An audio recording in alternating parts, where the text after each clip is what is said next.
So, I've known you and I have known Coulson for a long time, and I've known him as the Liberator. That's my main mode of knowing Coulson and his relationship with the ladies.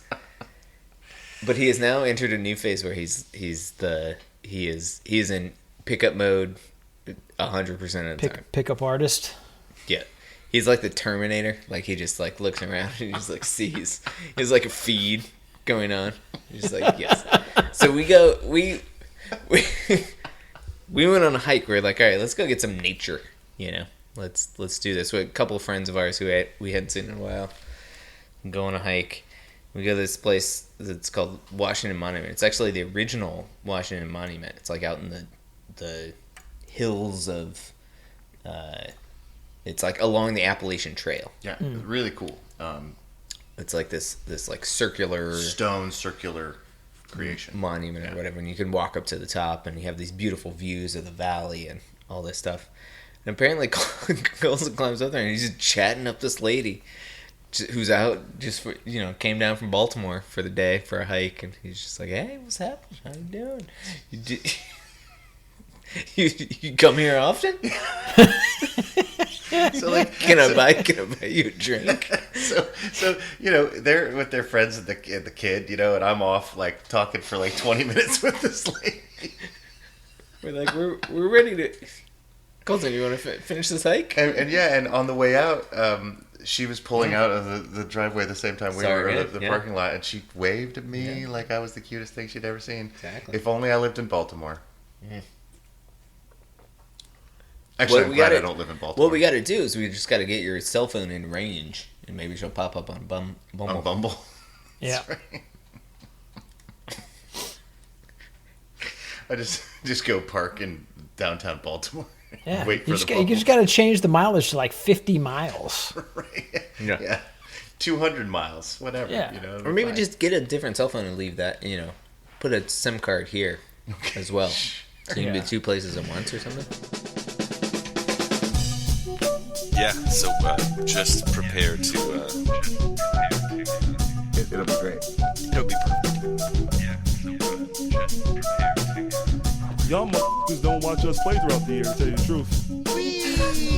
I'm gonna be real with you, and I don't care if I get fined.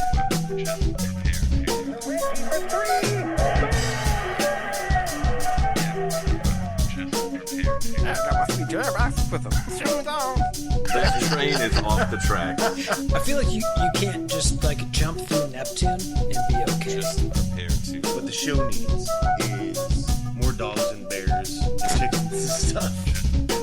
Yeah, so just prepare to be awash in unbelievable goodness. Welcome, Pacers fans. You are listening to the Undebeatables, your semi-weekly Pacers podcast. This is episode 579. Coming to you from the high school home of Jamison Brewer, Silver Spring, Maryland. It's the Dr. Jason Triplett. I'm your host this week, and we are going to discuss Malcolm Brogdon's fit with the Pacers' future in this episode, and we'll also cover a stat of the week in absentia from the real host, Joe Ufreda, and we'll answer an Undegooglable. Joining me to do all of this are 2 of our analysts, coast to coast like buttered toast. First, from my right-hand side, it's Jonathan Coulson, our in-house bartender, mixing up the drinks and the crappy jingles. What is up, Undebeatables? What is up, Pacer Nation? I'm so glad to be with you guys. Also, again, just another shout-out to our temporary host and the doctor. Went to the zoo today. Shout out to the zoo. Shout out to the zoo. I got to see a panda and a bunch of otters. And my favorite part was the orangutans decided that they were going to cross the entire zoo. Yes. On what would that be? Just ropes. It's called the O-line. O-line. So they have 2 different orangutan habitats, and then they have this like artificial jungle basically between them. And it was awesome. Like I was telling Coulson, I was like, yeah, these things are here. No one's ever used it. I've been here 100 times. I've never seen it. You're never going to see this happen. And then all of a sudden, like, all these orangutans come, like, climbing around, and we get to see them. It was pretty amazing. So shout out cool. DC Zoo. Yeah. Hopefully there's a physical barrier when they go over your head, I'm hoping, because I think it's so far that if they drop, they'd hurt themselves. There's I'm no more physical worried about them flinging poo at you. They definitely could do that for sure. There's definitely a few platforms that have like electrified fences around them so they can't come down. Right. Okay. But they could definitely fling. They poo. could definitely fling poo. Yeah. Okay. But they didn't. But they did. I mean, as far as Good we on know. you, orangutans. That's right. Well behaved. And that voice you're hearing is coming to you from Boise, Idaho, out west. It's our enforcer, John Harper. What is going on, fellas? Check out Undebeatable Light. Jealous of you guys. That's right. That's right. I don't know what number we're on now, but this is certainly a decimal point. Yeah, 12.35. 3.5. Something like that. It might be, yeah, we're in the hundredths for sure. When we were looking up the most livable cities in the United States, Boise's way up there. Boise was in the top 50, wasn't it? Yeah. It was. Cost of living. It here did. It did is have an outrageous. asterisk that said, "As long as you open carry, then it's a very livable Yeah. city." Yep. Yeah. No. The cost of housing has gone up so quickly here that we're going to fall off that list real fast. It's like Really? a real thing. Yeah. Oh no. All right. Well, before we start the show, we just want to remind you folks that you can support us every time you shop at Amazon. It doesn't cost you any extra. Just follow the link in the show notes or go to theundebeatables.com/Amazon. This is important so that Harper can continue to live in one of the top 50. That's right. Barely scraping by here, livable guys. No, this is the easiest thing you could do for us. Really, it's a victimless crime. Yeah. We're just taking money from Bezos. That's true. And other He's a charities that you may want Crimeless to victim. Yeah. Crimeless victim. All right, so this show we thought we would chat with we would chat about an observation that you and I made at the Wizards game, and maybe I'm finally coming around to a realization that all of Pacer Nation has made. Well, at least Harper's made. Right, is that Malcolm Brogdon is you know what we should do is we should try to trade Malcolm Brogdon to Charlotte, because I think I discovered that he's a robot. Yeah. He's a robot with a malfunctioning motion chip.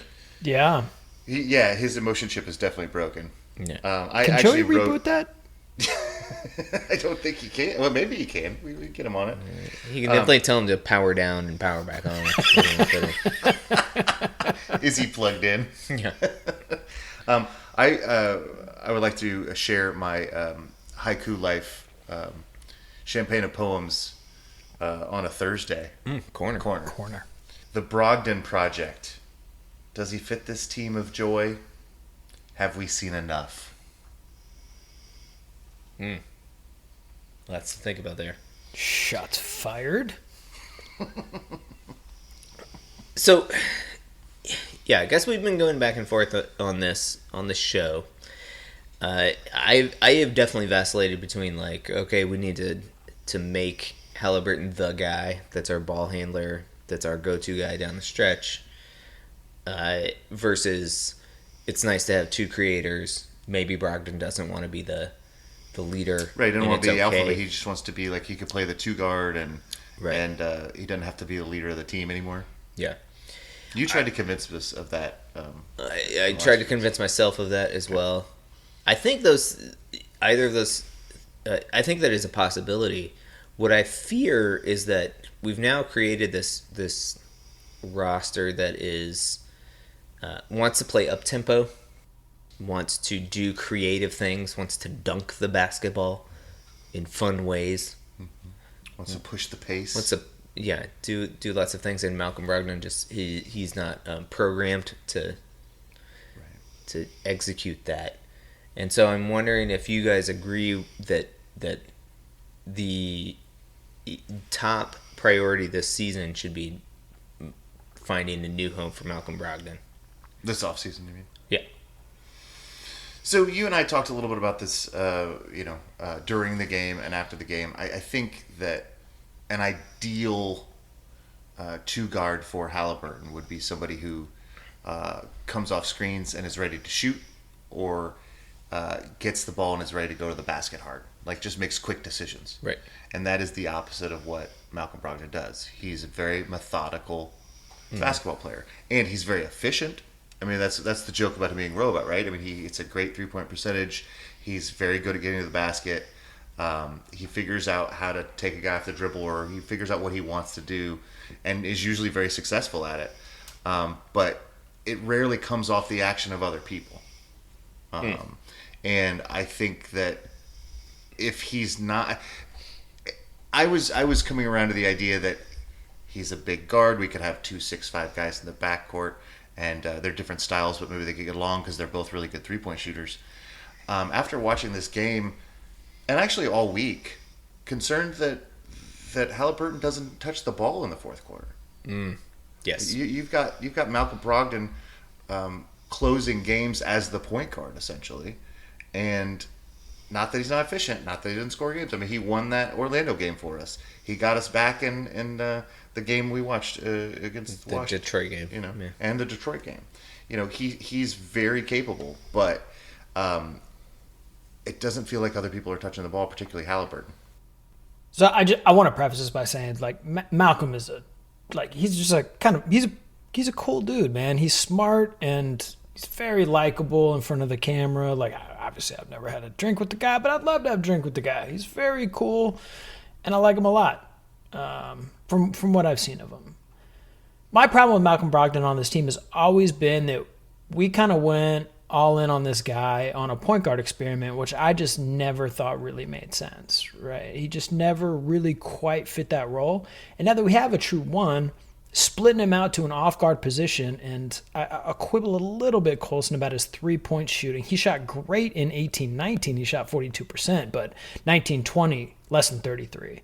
Last year, he eked up to almost 39, but this year he's at 33%. He's not. Oh, no. He's not an elite three-point shooter in this league. And being an off-guard in this league, you got to do one of two things well. You either got to get to the cup, finish, or consistently draw fouls, which I would argue that he doesn't do a great job of, or you have to can threes consistently when you're open. And again, I'd argue that he just doesn't do a great job of that. He's a solid team defender, but he's not been a standout defender for us. This guy's not our Ben Simmons, right? No, I actually think about my main. If I think about Malcolm Brogdon, what I think about is a guy already 2 steps past him. Like, he just, I mean, seriously, like, I feel like defensively he's already 2 steps late. And, like, I agree with you. He's a smart team defender. He's a good team player, but he can't keep up with the speed at the point guard position. I now want to create a series of basketball cards that is Colson's impression of basketball players, and it's like Malcolm Brogdon getting blown by. Yeah, it's like his card. The upper deck blow-by edition. It's him moving his feet in the correct way, but the guy's already on the past his shoulder. Sure. You know, I mean, that's the image that I remember. He's always doing the right things technically, but he's just not fast enough. I don't know enough technology stuff, but he needs to be on a solid state drive. You know, he doesn't have a good hard drive, so his processing power is I see, it's a little low. low. Yeah. Joey will fill this in later. Yeah, We'll he'll just fix let it in post. Joey write the joke. We'll fix it in post. So, what do you think if Malcolm Brogdon is not this 2-guard that can complement Halliburton? What do you think his value is on the open market? Like, is he a tradable asset for? I mean, I guess everybody's an asset, but for what value? I guess is a question I've been wrestling with. I think it's Because the other caveat is he plays 60 games a year. Like, that's it. Basically. right. So. And additionally, Jason, I think that your first critique is super salient. Like, he's not an up and down player, right? He's not getting the ball up and down the court. He's slowing down our team.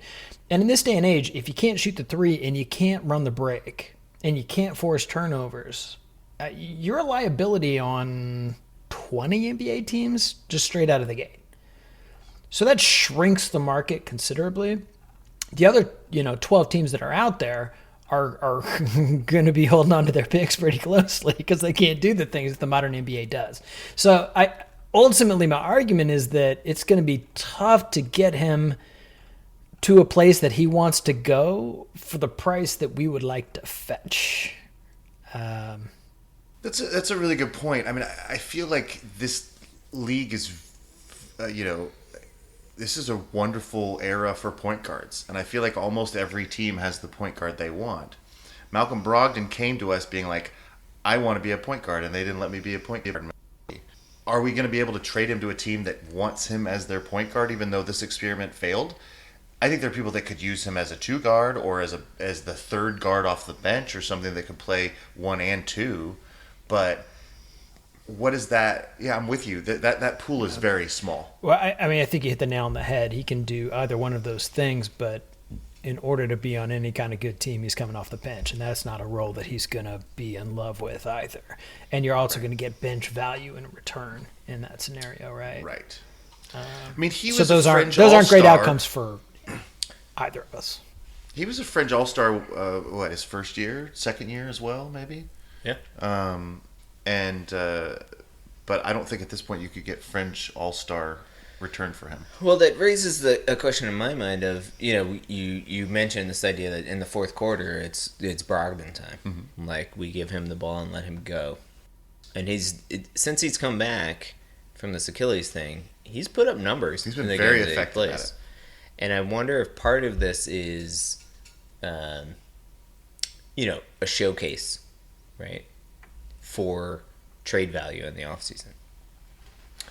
Like, because obviously teams that do their due diligence will dive into the tape and see how he doesn't high five anybody or whatever. But like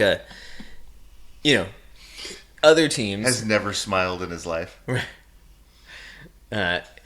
Other teams might look at the numbers and be like, wow, this guy is efficient. Like, he scores, in the upper 20s. He still gives you dishes 6 the or ball. 7 He grabs a assists. few rebounds. Yeah, Right. all-time That kind of stuff. PER high this year. I think he's rocking almost 19. Okay, Yeah. that's a good number.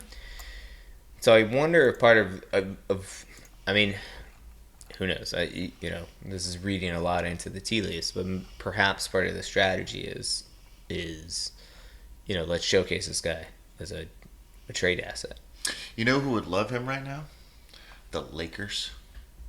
He would be good on the Lakers. Yeah. Because they play really slow. And LeBron scores 56.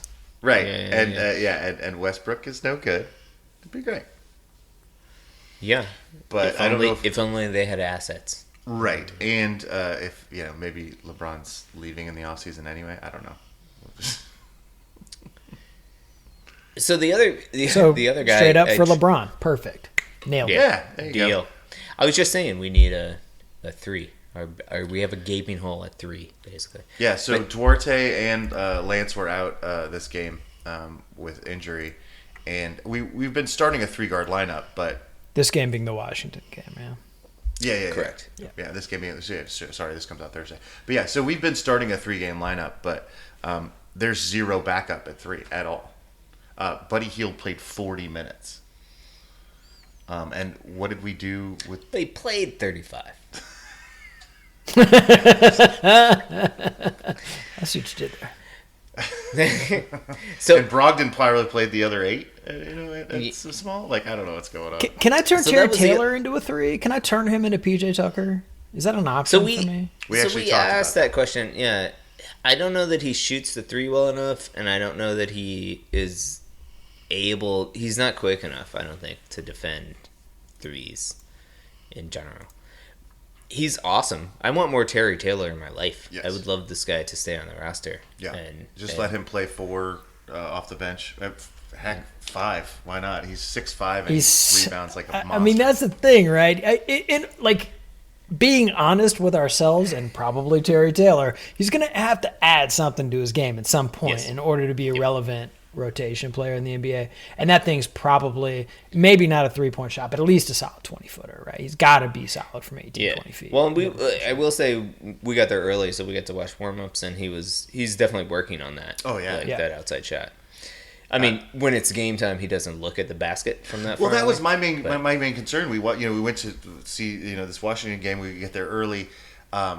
He was like the hottest guy on the floor. He was hitting the corner three. He was well, maybe Gogo was probably, but anyway, once he got in game time, he never even looked at the basket. I mean, in fairness, he does shoot a better percentage than Malcolm Brogdon from 3 this season. Nice. Wow. He's at 36% plus. Shout out Birdhouse. No, that is not how Brogdon trade out. Shout out. Can you remind me how we got to Birdhouse? Yeah. So it's double T. He's got it down. Yeah. There Which go. is T squared, which is like a T square. A T square. Which is what you use in shop class. And Yeah. in shop class, you make birdhouses. All right. Thank you for that. I had forgotten. Now, where Jason said that maybe birdhouse doesn't work, but he did like the idea that every time he goes in the post, he can take him into the birdhouse. You know, Yeah. Or he's taking him into the birdhouse. Yeah. Yeah, I guess we don't want to call him Doghouse. No, we don't want to do That that. would not be right. We'll call him Woodshed. Ooh, There you go. Take him into the woodshed. It's good. I like it. So the other guy that I was trying to trade the entire game was Buddy Hield, who was in the rumor mill basically around trade deadline this year. What do you guys feel the market for? So I guess I have two questions. A, do you want Buddy Hield as part of the future of this franchise? I guess in the short term at least. Or do you feel like he's an asset, we can move him, and if so, what's his value? Buddy Hield's a tough read for me. I'm not quite sure where he fits on the team. I know he's super comfortable with Halliburton, and he's been shining since he got here. I mean, really, he's been playing great. Sure. He's not the most complete basketball player on the planet, certainly. Is there a place on our team for, really an elite three-point shooter? Yes, but it's not in the starting lineup. And I don't know what his satisfaction level is with a sixth, maybe seventh man role once we get our lineup filled out. So for me, it really comes down to fit, and I don't have good answers there. I think he does fit the mold of what we're trying to do. And, I think that the way he's been playing, he has legit value going out. So, So in your mind going forward, do you see him as the two in the backcourt with Halliburton? A 2-3 flex off the bench. Off the bench, okay. Yeah. Playing some small ball. Again, not a great defender. You don't want him going out against elite, all-star 2s and 3s in this league. That's not going to be a recipe for success. But if you get him against second units who fall asleep on him, we saw it in those games. People were falling asleep on Buddy Hield, which is ridiculous. That does happen on second units, even at the NBA level. He leads the league in three-pointers made, and people are just like, we'll slough off him. Well, yeah, I'm positive he leads the league in 3 points attempted. It's got to be attempted. Attempted as well. Well, it's funny because Harper, I said the same thing to Jason because he was like, "Look, we got to get something out of this guy," and I said, "Why can't he just be the microwave off the bench? Like, because when he's hot, he's such an asset, and if he's not, then you just put him back on the bench."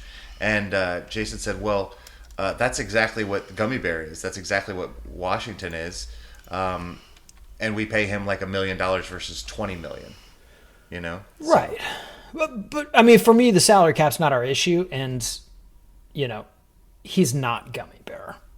He's an elite 3-point shooter in this league.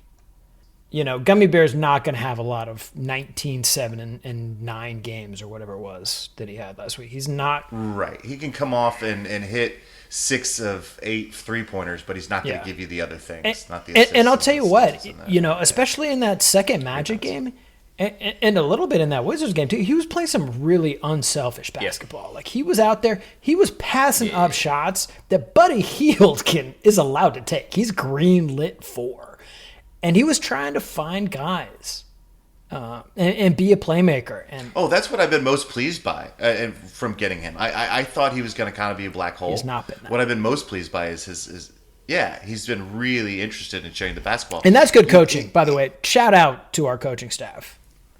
Now, I do want to agree with you, Jason, though, that on some level it's almost a little bit like a Lance thing, because he does take some stuff off the table with like throwing the the basketball into the third row or dribbling into four guys when we're only down four, and turning the ball over and them getting a fast break. Like that stuff, he does do those things, but he also does add stuff. I mean, that 3-point shooting, his ability to share the basketball, and his comfort level with Halliburton.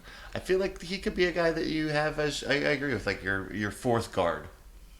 Yeah, I feel like maybe I'm being overly hard on him, but he's frustrating. He's frustrating to me. I get it. It's frustrating to watch. What I was commenting to you is that it's amazing for a guy that is this much of a gym rat and seems like just a pure like hooper. Like he's just a guy that just wants to play basketball. That's what Carlisle says. He works all the time. He's the first guy at the practice and the last guy to leave. Yeah, his sense of the game, his like IQ is not at a level that I would expect for a guy that's like that much of a hooper. I mean, whatever, basically, but yes, but just not a guy his age.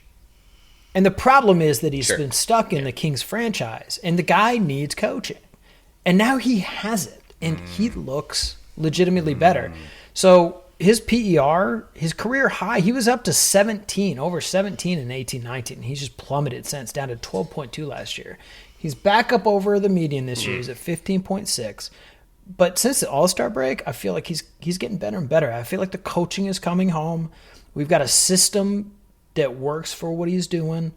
Look, if we trade away a $20 million decreasing contract for value, like there's no shame in that. But if he continues to improve on the trajectory that he's at, he might have a home here. okay. All right. I'll keep my Jason Adams. I'll keep my mind open on this one. I'll keep my mind open. So one of the other questions I had. So I mean, we've been talking about. So we only dressed in this Washington game 4 guys that were on the team at the beginning of the season, right? And I think we only have 6 guys that were on the team from the beginning of the season, maybe even that 5. So a lot of turnover has happened. We're reinventing this team, but we're having a chance to see Brogdon play with this unit. We haven't had a chance to see Myles Turner play with this unit. Do you think there's a chance that we get him back for the end of this year and we can see what that looks like? Or are you in a place where you're kind of ready to trade him as well and just let's move on to the future? I mean, I hope so, if only so that we don't see him in ridiculous outfits walking into the arena or on the bench. No. Yeah. What was it was a green sweater. The arms were really long. They were down to his knees. Yes. Over his hands. He looked like Super the practical. blow-up doll guy. Well, yeah. If you need to use your hands, it's super useful. Yeah, nobody uses their Nah. hands. Yeah. I mean, not anymore. I mean, but it's intimidating as a shot blocker We're to a have that feet culture. extra distance on your arms, right? It's, That's right. Yeah, I guess for him, Yeah. maybe his hands weren't that far away from the edge. That's of the true. But let me Yeah. ask you this. So, can I get a Jalen Smith update? Because if we're talking about trading Myles Turner, Jalen Smith becomes a real question mark, right? And I think that he's key to that equation. Where are you guys at on Jalen? Ooh, me likey. You Me like likey. it? Me likey, Yeah. Jalen Smith. Because he hits 3-pointers. He plays defense. He rebounds. He positions himself well defensively. I think he has a lot of growth to do on the defensive end. Sure. He has the tools to do it, for sure. But he positions himself well to rebound. He's a very silky shooter. I think he lacks a little bit of confidence. I think he needs somebody he needs Lance Stevenson in his ear saying, you're the best Or maybe basketball just player ever, I Tyrese think. Halliburton? Right, exactly. I like him. I am interested to see what the market for Jalen Smith is going to be in the offseason. Because he's an unrestricted free agent. Yeah, so I misspoke, I think, a couple podcasts ago. We when thought I he was an RFA. that he would be a restricted. Yeah, he is unrestricted. So, But we went out of our way to get I it. would hope. Exactly. So I would hope that that would carry some weight. That we gave him a shot and that we want him to succeed. And we gave up assets to go And get furthermore, him. I guarantee you that if Rick sees what you're seeing, and Rick is a very good judge not only of people but of players, that he's spending some QT with Jalen, knowing that'll be on the line in the offseason. I will quibble with one thing. He's not the most athletic dude in the universe. He has. There are limitations to what he's going to be able to accomplish, but his combination of rebounding and outside shooting, and really tenacity, are really great. I think he can be a solid low post defender against real fives in this league, which we just don't have. Goga ain't that. Isaiah Jackson ain't that. Isaiah Jackson will be that. I think Jalen Smith reads the game well. Dude. He's a smart dude. I feel like he knows what's going on. I agree. Which is good. Yeah. He really seems to see the floor well. Mm-hmm. And as we know, money's not going to be a problem this offseason. I mean, of course, there's a limit to what you're willing to pay a Jalen Smith type player, but it's not like we'll get outbid by somebody if we. Yeah. Well, I mean, with the money we have, we could. There'll be a value where we decide that we're being outbid, but we'll have the money for sure. How about you? So Harper, you would be in on keeping Jalen Smith as a part of this growing nucleus going forward. I agree. I mean, you got to figure out where your ceiling is, and there are going to be limitations there. But I would love to be able to get him back. I think that he would be a great fit on this team. Seems to get along with these guys well. He does a great job out there for us. His birthday is on March 16th, so early happy birthday to soon-to-be 22-year-old Jalen Smith. Shout out Jalen Smith. Shout out to 8.9 Seconds, who I think that was their top priority for us in the offseason, was re-signing Jalen Smith. Yes, they did say that. That was their top priority, which I totally agree. Kid can play. Yeah. So I have. I agree. I want him. I want it back. I've been thinking about this team as this next year as Halliburton, Duarte, Isaiah Jackson. We know those guys are going to be there. I really want to bring back Jalen Smith. I really want to bring back the Birdhouse. And it sounds like we're talking Unit of Buddy Hield. But we're also going to have a really high draft pick if this stays the way it's going to stay. Yep. What I did just a short dive into the draft. We'll talk way more about this later. It's short. It wasn't shallow. It was just short. Yeah, it was a short dive in a deep pool. Okay. Yep. And it seems like from what I've been getting is that there's 5 guys that are going to make a difference, at least at this point. There's 2 potential superstars, and then below that there's a tier of 3 potential all-stars. And those guys are Chet Holmgren, big, goofy center white dude. He's a they call him a unicorn. His rebounding, his blocking, his shooting. He's Dirk Nowitzki mixed with Marcus Camby, is what they said. And then Jabari Smith would be the other guy who is potentially a superstar. He's a power forward. They're comparing him to... That kid's a guaranteed superstar. If he's healthy, he's guaranteed. They're saying a Rashard Lewis. No, not Rashard Lewis. Don't you dare compare him to Rashard Lewis. Well, they also said Kevin Durant light. So, anyway. So he's somewhere in between Rashard Lewis and Kevin Durant. I don't know that either of those are particularly great. Jabari Smith can bomb threes. That kid's just a monster. He's got a silky smooth jumper. And he can defend. He's a good team player. He's. Oh, I think he's the truth. Yeah, you can just call him. I mean, is he Paul Pierce then? He can be the truth. If we somehow end up in the the first pick or the second pick, that's a franchise changer. Yes, for us. we would take him, please. Yes. And then there's these there's 3 other guys. Paolo Banchero, who's a power forward from Duke, so I'm out because I hate Duke. No, that's not why. He's sort of like a Carlos Boozer type. I don't think that works in the modern NBA.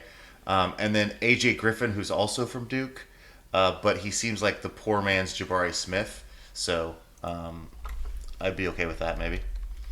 And then So he's the homeless man's Kevin Durant. He's the homeless man's Kevin Durant, yeah. Okay. And then Jaden Ivey from Purdue, which everybody we talked to tonight mentioned. Yes. Every Pacer fan we talked to in the Washington game wants Jaden Ivey because he's a local kid. And in fairness, Jaden Ivey is super good and has a ton of upside. Dwayne Wade Light is what he was predicted as. Yeah. So anyway, my point is we need to get a top 5 pick because after that, there's not a guy that's going to change this roster in a way that with the way that I laid that out. Yeah, the way I laid that out with the guys that we have that are important moving forward and young guys. One of these 5 guys could actually jumpstart this rebuild. I think you get outside of that, it's going to. I mean, that's all fine and well, but we don't actually control the draft pick in the end. It's a lottery system, so. Right. I know, for sure. But the more we lose, the better percentage we have. A little bit, yeah. We got a lot of work to do to catch Houston, Orlando, and Detroit. Okay, let's take a break. And I think that was a good discussion, so I appreciate that. Let's take a break, listen to some music, and then we'll come back and do Joey's do something completely different. Fair enough. That should be our new outro with that. And now for something completely different. Right, exactly. We didn't steal that at all. Totally made that up just now. No. Just like the rest of our show. Yeah. Completely original.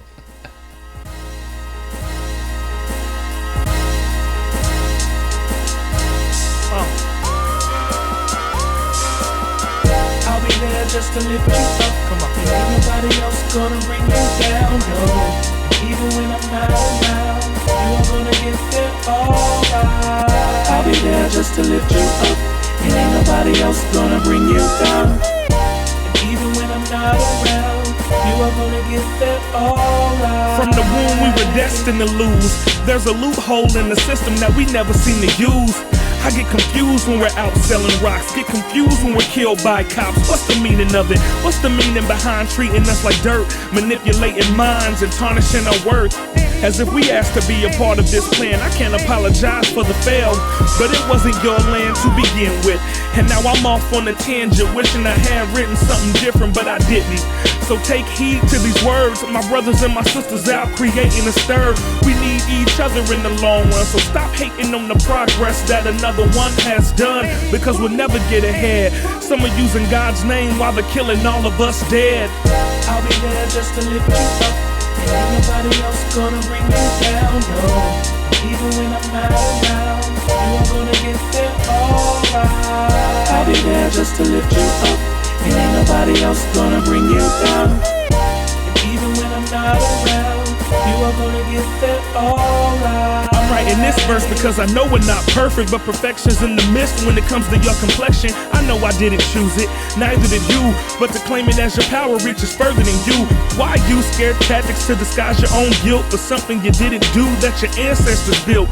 Guilty by association, taught to think that blacks are inferior is just an abomination. I can't help but to think of the ones we've lost, and the cost that most paid to the ones they've crossed. It's hatred in your heart and it's love we fought to protect our own skin from the curse you brought. I'm only saying let us love, it's the difference we need. I'm not trying to show the negative, but truth as it seems. And you still don't see how the government schemes. While you're hating on us, they shatter your dreams. I'll be there just to lift you up.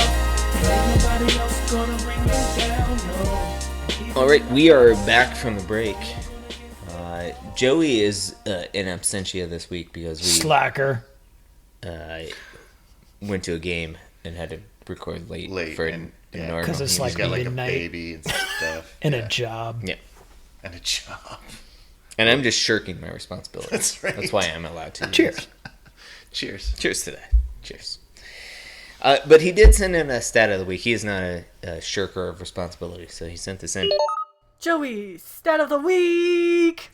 As you guys know, March is Women's History Month. Maybe you didn't know that. I actually didn't know that until somebody told me that. Okay. I said, all right, Shout cool. Out Women's Let's History do Month. it. Yeah. I like women. And Joey's stat this week is Lucia Harris. Or Lucia? I don't know how to say that. Anyway, Lucia Harris, Miss Harris, became the only woman to be officially drafted into the NBA when the New Orleans Jazz selected her in the 7th round of the 1977 draft. She did not try out for the team, however, because she was pregnant at the time. Oh, okay. Prior to earning that distinction, Harris led Delta State University. Pop quiz, where is Delta State University? Ooh. Is it Delaware. Mississippi? I'm guessing it's somewhere in the delta of the Mississippi. Right? Okay. It's got to be. I was I don't assuming know it was the a answer. state that started with a D, because That's a good one. That's a good guess. Yeah. It's actually in Athens. Athens? Greece. yeah, I thought we were going Athens, Georgia. No. Anyway, she led Delta State to 3 straight national collegiate titles in the 70s and won a silver medal in the 76 Olympics. She was inducted to the Basketball Hall of Fame in 1992 Wow. and was the first black woman to earn that honor. She recently passed away at the tender age of 66. Oh, that is way too soon. Yes. So shout out to Lucia Harris. The first and only woman drafted by an NBA team. Correct. Yep. Shout out on a life well lived, man. She got it in pretty good. Yeah. For sure. That's Got awesome. her championships, got herself a medal in the Olympics. Apparently had herself a kid. Hopefully, yes. And I'm sure that kid was great. Really Yes. good at basketball. Now, Tobias Harris. And Gary Harris. Gary Harris, too. Wow. Both of them. Wow. Yes. Didn't know they were related, but now I do. Shout out. And Harrison Barnes. Yeah. What a legacy. What a legacy. I'm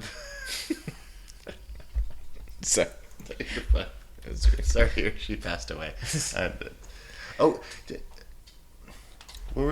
was telling you about the high school girl that struck out Babe Ruth and yeah, from the dollop. Lou Gehrig. Yeah. Yeah.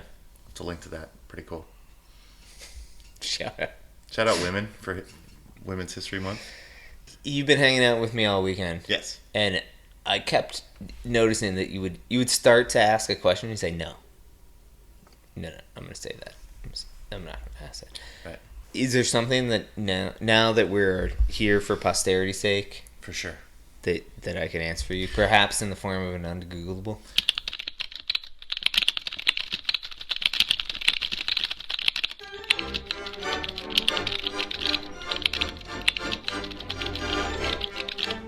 Oh, are we doing Undegooglable? That was the plan. Super excited. You told us we had to, so. He said we signed up for it. In the end, it's going to be better and more true than Google can give you. The thing about our time together is I just assume you'll know the answer to everything.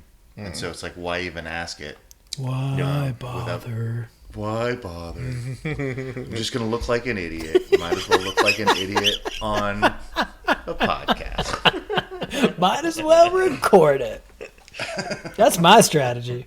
That's right.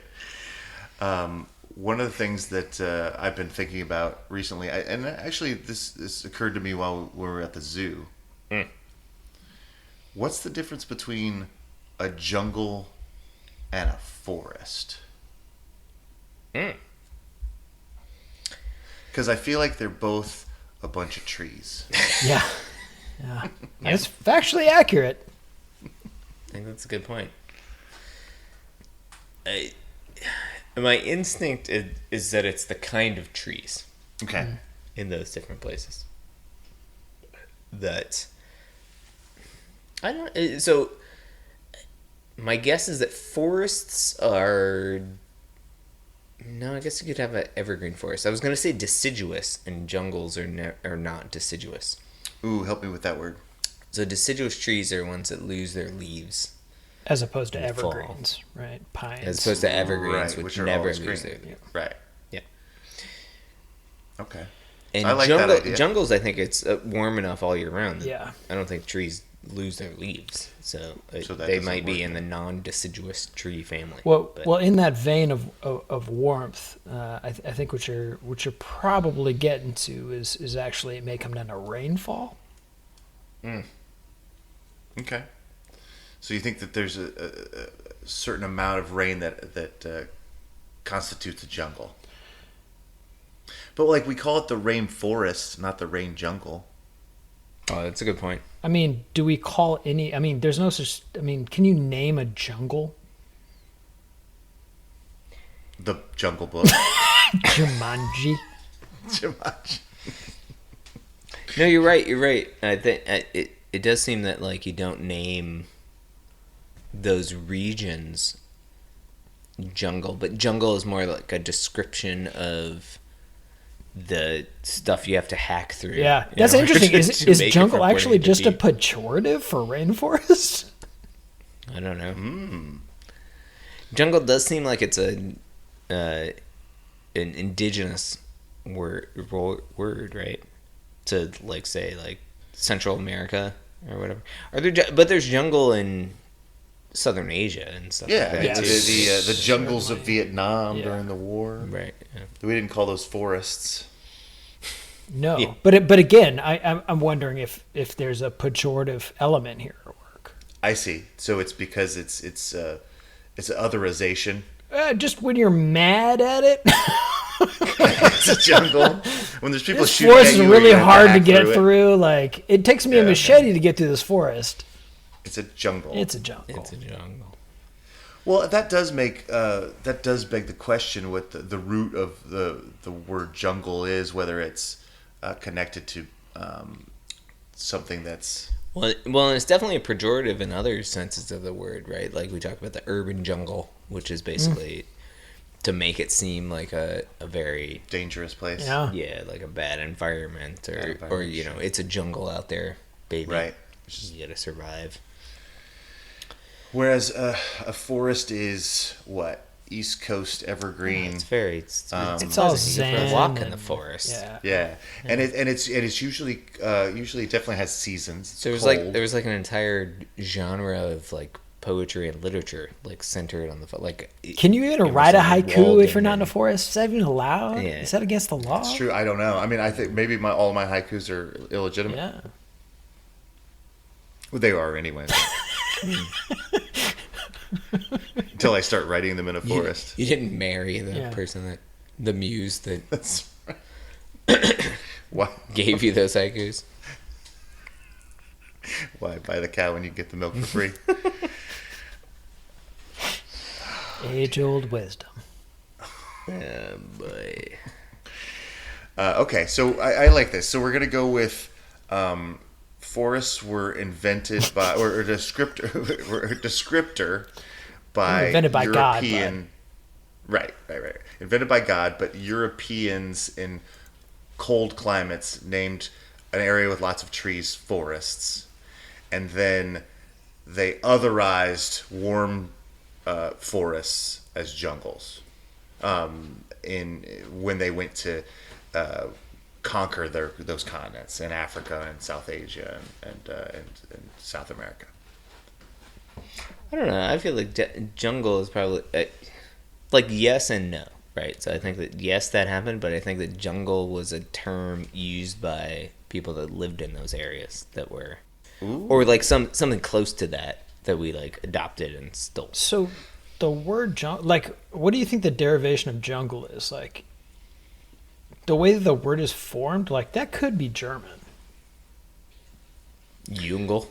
It was a jungle. Like an American. I mean, yeah. I mean that's a set of letters that could have been Americanized from German. Sure. Right? Do you think it's could it have the same root as jumble?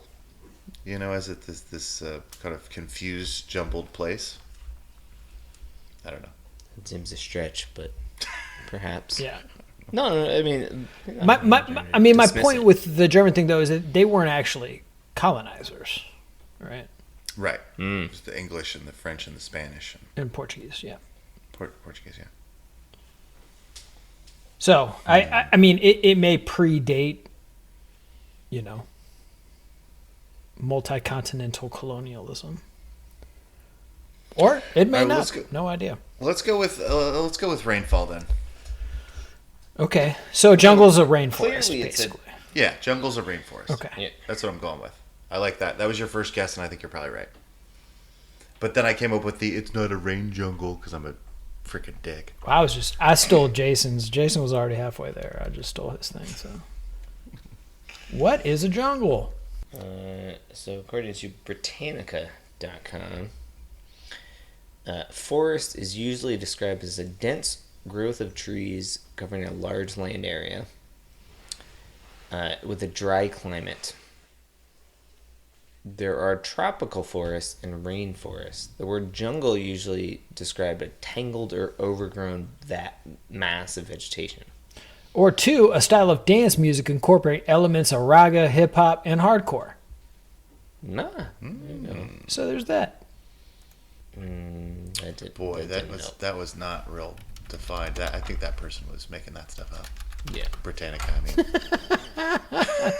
All right. We've got late 18th century via Hindi from Sanskrit Jangaya.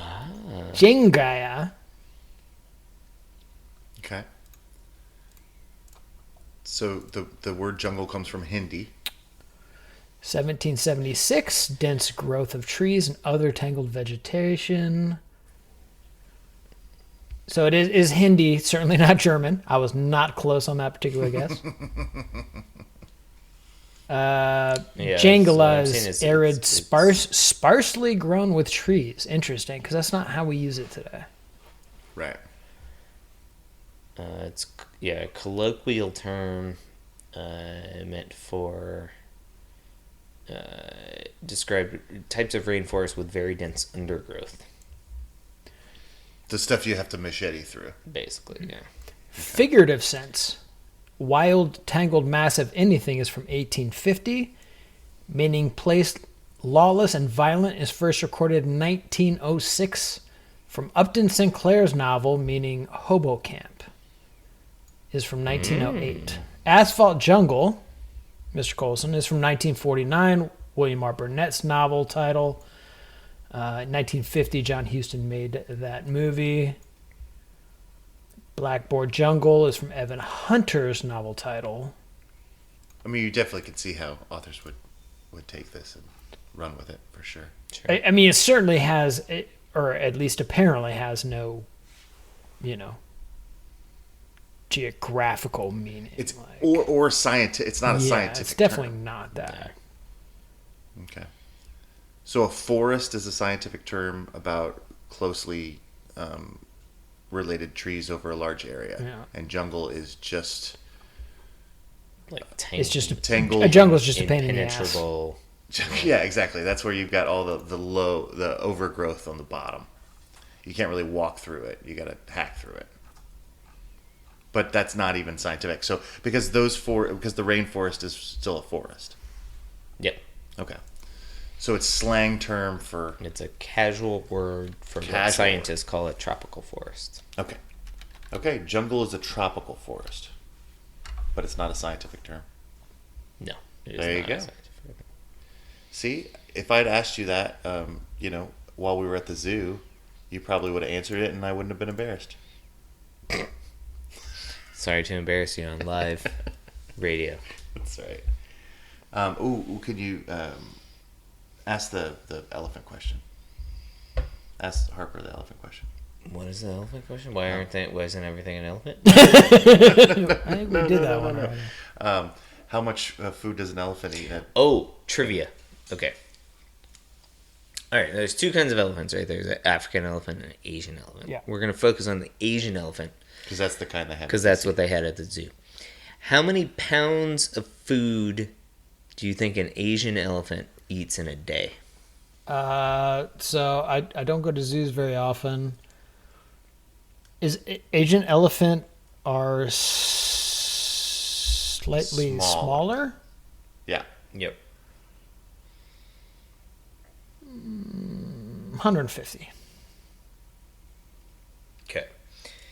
According to the sign that was in the bathroom, Swear Hulk. at the zoo, 300 to 500 pounds of food a day an Asian elephant eats. For an animal that weighs, they're like 8,000 pounds. Like 7 tons. Yeah. No. Well. Yeah. 4 tons. 7 short tons. Yeah, 7 short tons. Yeah. Wow. I thought they were much smaller. Heavy. Second question: How much pee do you think an Asian elephant produces on a day? 80. 80 Pounds. tons, gallons, pounds. Let's see, how many gallons? Sorry, how many gallons? How much does a gallon of water weigh? Uh, I think 10 32. pounds? Or no, sorry. Really? 8. No. That's a cubic pound. So 8 pounds. 8 pounds, yeah. So 12 gallons. 12 gallons. And kudos to the graduate student that had to collect all of that. hopefully they can do that with lasers now. You're hoping against hope that they can do that with lasers. The trunk of an Asian elephant contains as many as 60,000 muscles. Yeah, those are like weird muscles, and aren't they all like sphincters? Like it's just like a series of like. Yeah, longitudinal and radiating sets of muscles. Yeah. So, are you telling me, Jason, that the reason is everything is in elephants is that they have to spend their entire day eating and peeing? That's right. Okay, that should have been our answer when we did that pod, I guess. There's barely any time left to procreate. That's right. Or think up shit. You know? That's right. I the best elephant haiku is not that great. Also, have you heard a elephant podcast? Not a lot of good content on that. Hey, there's a pachyderm joke, but I couldn't get nice. That. All right, that's good enough. Let's pachyderm our way out of here. No, that didn't work. Let's pachyderm up our equipment. We can just pack it up. Yep. That'll do. Thank you for listening. If you're still listening, we appreciate it. No one's still listening. Nobody's listening. If you want to tweet at us with other random facts about Asiatic elephants, you can do that on Twitter. We're at Undebeatables. We also have a Facebook page / The Undebeatables. There's a contact form on our website, theundebeatables.com.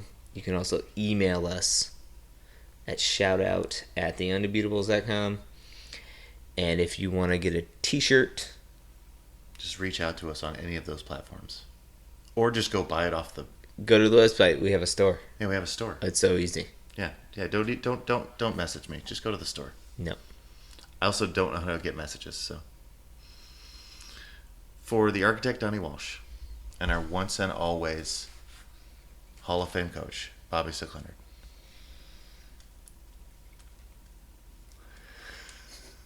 I was gonna try. Did you forget the song? No, I was gonna try to do it like an elephant. Yeah.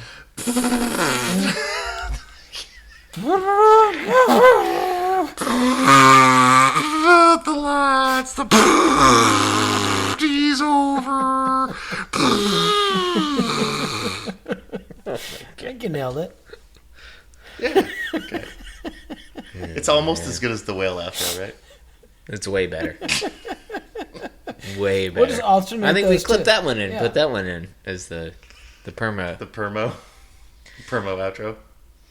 It's a perma outro. Yeah, it's like permafrost.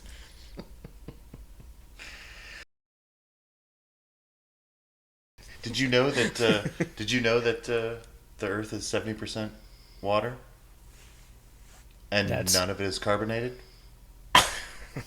The Earth is definitely flat. Is definitely not 70% water. Also, if multiverses are real, is there a multiverse where the Earth is flat? Yeah. It's an interesting question. I don't think so. I think the laws of gravity still exist in all multiverses, don't they? Is there a multiverse where the all the oceans are carbonated and you can Sprite for everyone. It's the happiest universe. It is the happiest universe. No Except teeth Malcolm in that Brogdon. universe, but Malcolm Brogdon doesn't like that universe. Even though. Malcolm Brogdon. There's no multiverse where Malcolm Brogdon is happy. yeah. Are we doing a show? I don't know. Yeah. In some multiverse, not this one. We're really good at this in some multiverse. We're millionaires off the back of this shit in some multiverse. That's right. That's right. Can't say we don't provide content. Factually correct.